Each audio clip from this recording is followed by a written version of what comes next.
Well, good evening, and congratulations to the other honorees this evening. And thank you and congratulations to NCL on your 125th anniversary. Now, I've had the privilege of knowing tonight's honoree for over 20 years. We were both part of a support group of people with really hard to pronounce last names that start with B. It's an incredibly exclusive group. Not all of us can be named Biden, right? So some of these members have gone on to host virtual coffee talk shows. Others have gone on to serve the president as cabinet secretaries. Transportation Secretary Pete Buttigieg is a visionary and dedicated public servant and the perfect recipient for this year's Trumpeter Award. However, and this is a real however, Secretary Buttigieg is a new type of trumpeter. For him, it has never been about being the loudest. It has always been about speaking calmly, clearly, and factually, about connecting dangers and inequities with solutions and opportunities in an articulate, direct, and respectful way to benefit the American consumer. As a former naval reservist, Rhodes Scholar, mayor, presidential candidate, he has always committed himself to equity, promoting job creation, tackling climate change. Even Sally Greenberg has called him the most consumer-friendly Secretary of Transportation ever.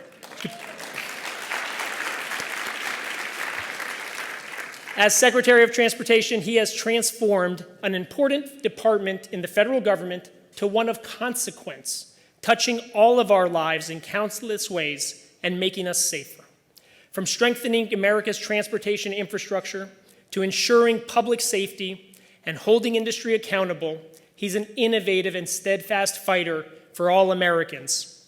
Pete approaches every challenge with a forward-thinking mindset. And to echo Pete's accomplishments and offer a special message of congratulations, we received a very special video from one of Pete's good friends, Maryland Governor Wes Moore. Hey everybody, it's Maryland's Governor Wes Moore, and I'd like to congratulate my friend, U.S. Transportation Secretary Pete Buttigieg, for receiving the National Consumers League 2024 Trumpeter Award. Secretary Buttigieg has been a tireless advocate for the consumer rights of travelers. From day one at the Department of Transportation, he has actively sought out input from advocates like NCL to further the goal of creating a fair and more competitive airline industry. From prohibiting family seating fees, to creating clear rules on the road on refunds, to holding airlines accountable for their promises to consumers. Secretary Buttigieg has led the charge on passenger rights in the U.S., and I could not think of a more deserving recipient of this award. So, congrats, Pete, and thanks for all you've done for Maryland.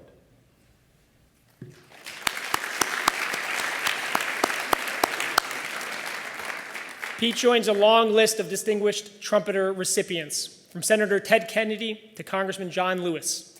And we all know Pete is just getting started.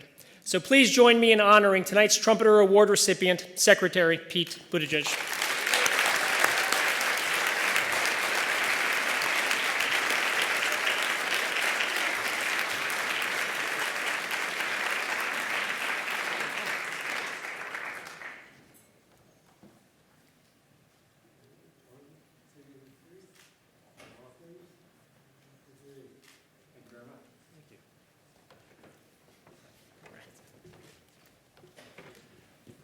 Good evening, and thank you. Thank you to my fellow charter member of the Unpronounceable Name Club, Ken. Thank you to Sally Greenberg and everyone at the NCL, your board and your team, for the extraordinary work and for humbling me with this award. And to Susan for hosting us so well. You're always supposed to say you're humbled when you get an award, which is ironic because it makes you feel the opposite of humble. But it really is true in this sense to be recognized in the company of the other honorees. Saroj Rahman for your extraordinary work in a just and increasingly winning cause. And I will return to my new home state of Michigan with a wind at my back, knowing that that's been one of your most recent areas of success. And thank you for taking on that work. Anna Werner for demonstrating the life-changing and life-saving importance of good reporting and good journalism, holding companies and public officials accountable in a way that has enormous impact. And I just want to express my appreciation for being recognized by the NCL, knowing a tradition that goes back to Jane Addams, knowing that the likes of Eleanor Roosevelt and Francis Perkins have been part of the ranks of this organization. And I would be remiss if I didn't, there are so many people in the NCL team, but John Braille spearheads the aviation consumer work. Where is John? I spotted him earlier. There you are. And gives his time and expertise on our Aviation Consumer Protection Advisory Committee, or ACPAC, for which we were very, very thankful. Very heady for me to be here. And it is a surprise. I have to tell you, when I was first told that I was being considered for a Trumpeter award, I thought, you got the wrong guy. Then I paid closer attention. That's all I'll say about that.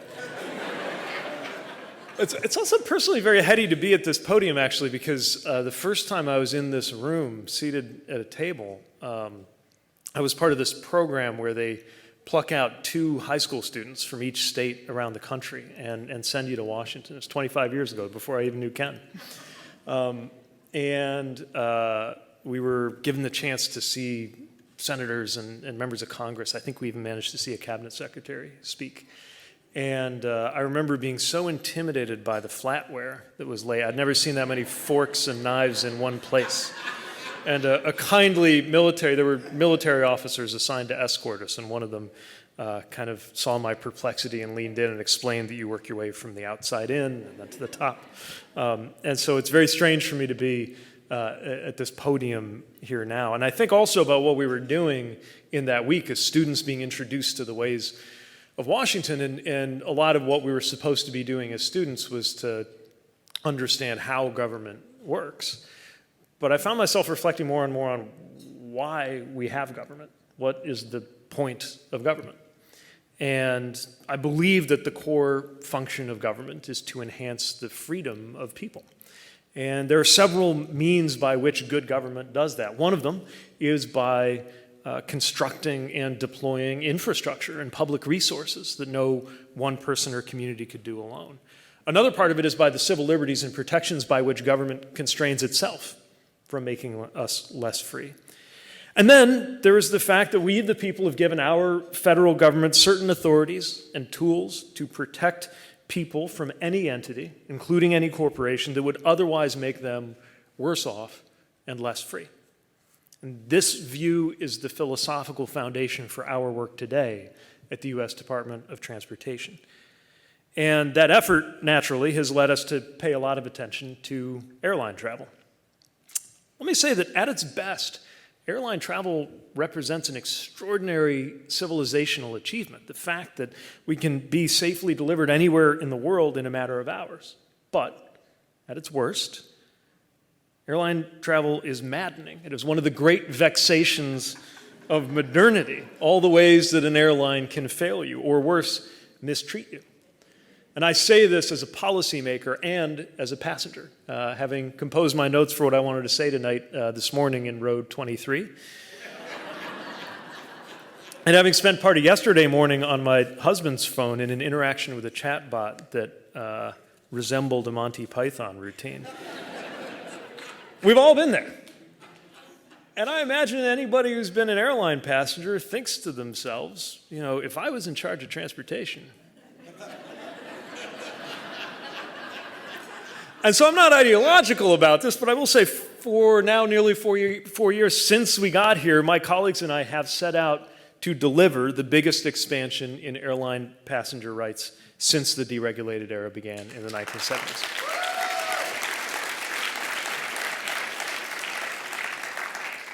Let me also say, I did my best not to let it hurt my feelings when I found in that first year or two that many advocates were perhaps uncertain about my sincerity in that effort.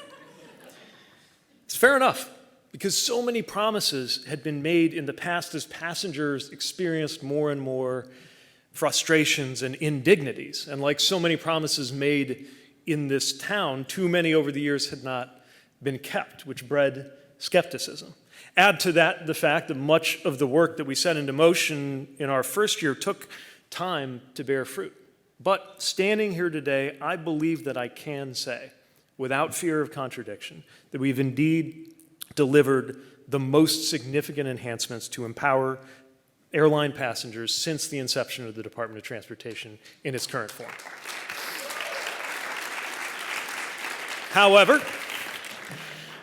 However, there is much more to be done.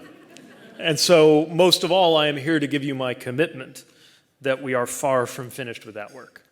Our department has sought to pick up all of the tools and the authorities that we found at our disposal to address persistent, unfair, and deceptive practices in the industry and to ensure that airline passengers are treated fairly. Much of this work has met furious resistance from the airline industry lobby. Still, I continue to insist these improvements are the right thing to do, not just for passengers, but for the aviation sector as a whole. We will all be better off because of this. So, we took action to support consumers experiencing significant flight disruptions. We launched flightrights.gov, a comprehensive resource to compare what benefits and protections each airline provides. And we discovered that the mere existence of that transparency platform, in and of itself, motivated the airlines to change many of their customer service policies without so much as a regulation or enforcement action. However, we are also continuing with the regulation and enforcement actions. This year, we issued a final rule on fee transparency and another requiring that airlines refund your money automatically when they owe you, because getting your money back shouldn't be your problem. Looking ahead, we've proposed a rule to ban airlines from charging junk fees to sit parents next to their children. As you saw, we have some allies in the Senate helping make that a reality. We're working on another rule to expand rights for millions of passengers with disabilities who deserve to travel safely and with dignity. And we recognize that such passenger rights have long been championed by the National Consumers League and the coalition of consumer advocates working on airline issues. So I want to thank you for your support and your involvement through the rulemaking process, including, again, NCL's participation on our advisory committee. And thank you in advance for all of your continued engagement and work. Regulations, though, are only as good as their enforcement. So we have also set a new and much tougher standard for enforcement against any airline that violates the law. We've issued record fines and secured historic settlements for passengers, making clear that there is a new standard for accountability. For example, the $140 million penalty for Southwest Airlines for their 2022 meltdown is a single action which represents more than the entire cumulative total of what DOT had levied against all airlines in the 20 years before we got here.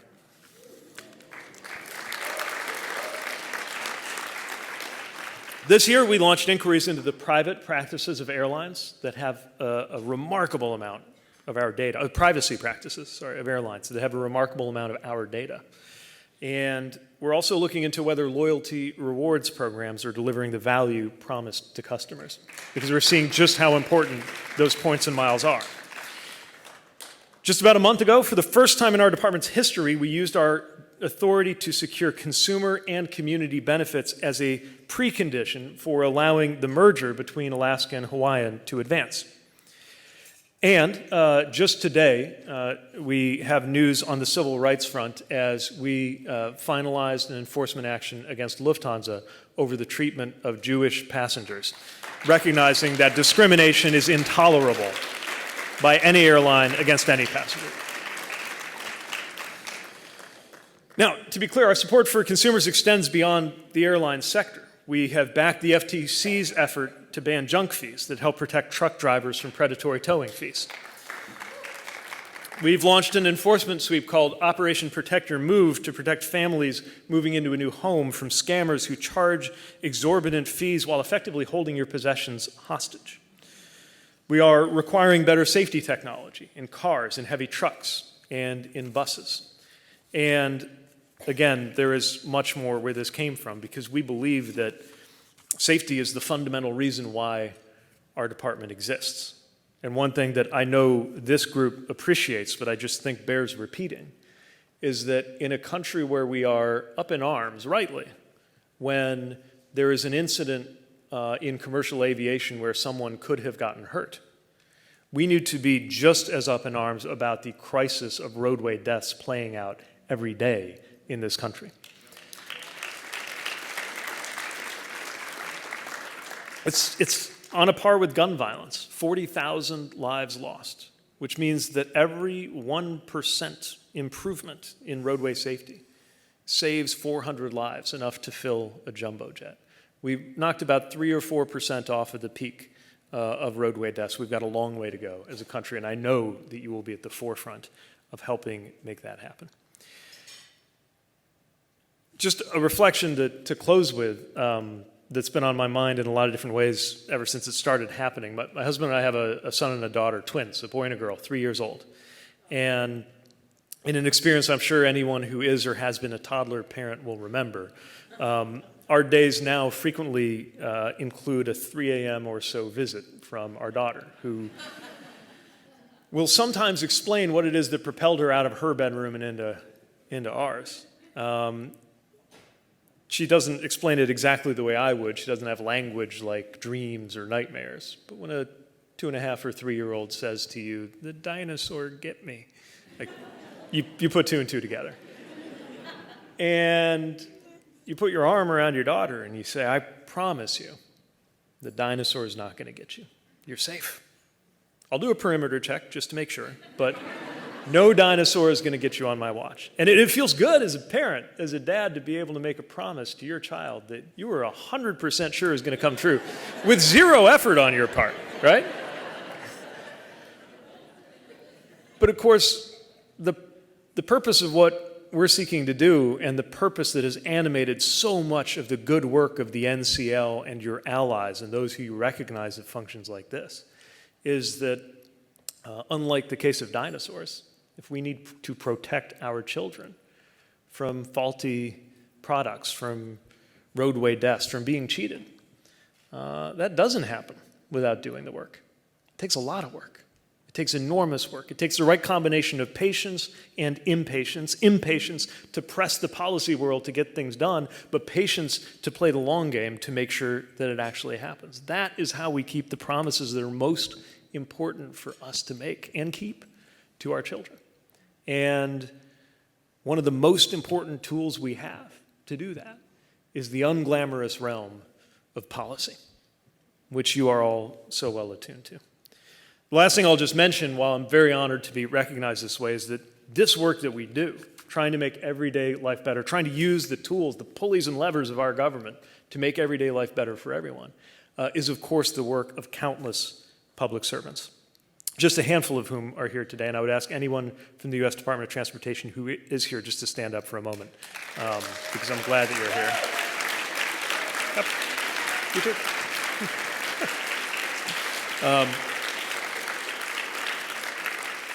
Some are appointees of the Biden-Harris administration. More are career civil servants.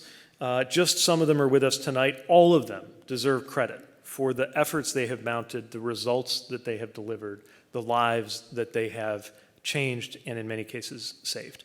I'm proud of everything that they have achieved, and so it's on their behalf that I humbly and proudly at the very same time accept this very meaningful award. Thank you for this recognition. Appreciate it.